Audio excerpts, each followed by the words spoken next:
Әлсіздік, ұйқышылдық, шаштың түсуі, тырнақтардың түсуі іш қатумен бірге жүруі мүмкін. Жалпы халық арасында оны зоб деп те атайды. Қалқанша без мойынның алдыңғы бөлігінде орналасады.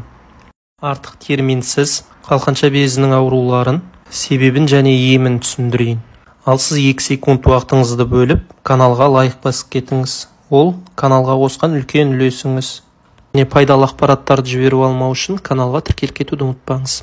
Қалқанша безі біздерде зат алмасуды басқаратын без. Ол бізде 3 түрлі гормонды бөледі. Т3, Т4 деп атайды. Кальцитонин гормоны, яғни халықаралық тілмен айтқанда йодты бөледі. Ол гормондар бүкіл зат алмасу процесіне қатысады.